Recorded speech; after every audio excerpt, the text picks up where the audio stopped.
Well, residents in KwaZulu-Natal are again being warned of more possible rains this weekend. Flooding last night claimed one life after that torrential rain, as we've just been noted. Jotham Khumalo from eThekwini's Municipality's Disaster Management Unit joins us now. Jotham, thank you so much for the time. Really appreciate it. Are you able to share any particular updates with regards to whether there have been any further casualties, any other incident reports that you may be able to share with us at present? Thank you very much. Yes, we are high on the ground conducting assessments with regards to the incident that occurred. There are no further fatalities that were reported or injuries that have been reported. It is only the one in Stapleton where a 54-year-old woman washed away with her vehicle. But we continue to assess the situation. We continue to monitor as we are still on level 6, orange level 6 for inclement weather. What about incidents of maybe breakage or perhaps damage to infrastructure, housing, all of those elements as well? Any update on that? Yes, we have clinics that have been affected by the heavy rain. Clinics have been flooded. However, the operations continued in those clinics this morning.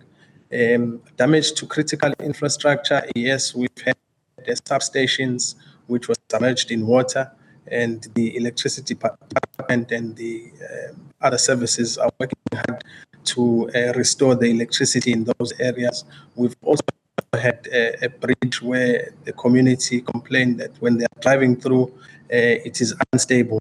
However, the engineering in the city, the engineers have also been to the area to conduct an assessment, and that bridge remains closed.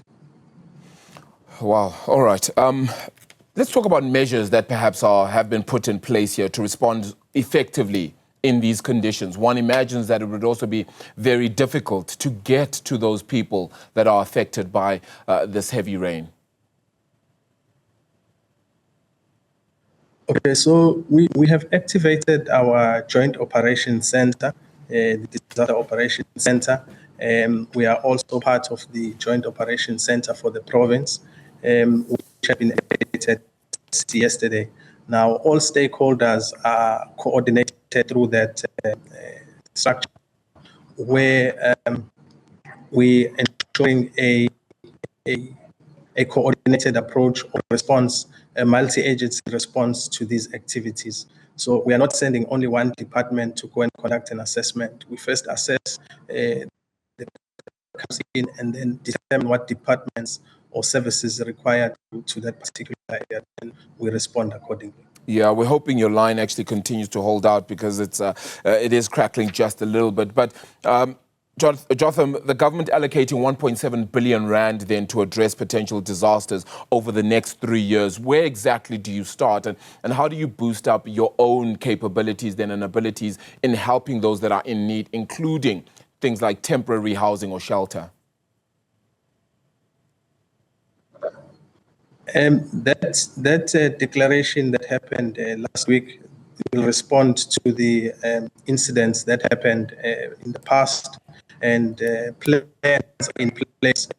Remember, we can't spend that money in any other place but as per the grant that we have requested.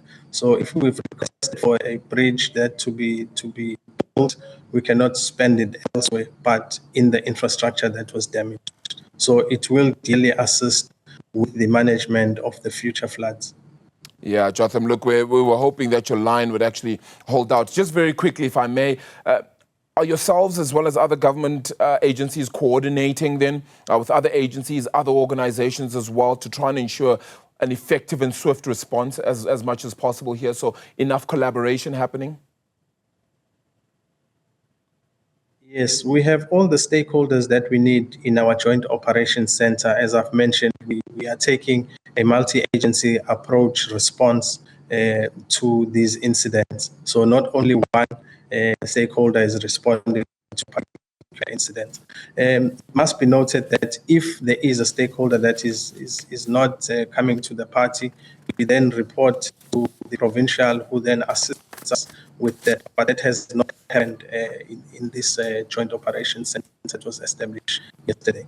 Yeah, Jotham, unfortunately, the line isn't too great at this stage, and would have loved to continue this conversation, and hopefully we can do it at another time. But really appreciate the update, and thank you for sharing with us as well. Jotham Khumalo from the eThekwini Municipality's Disaster Management Unit.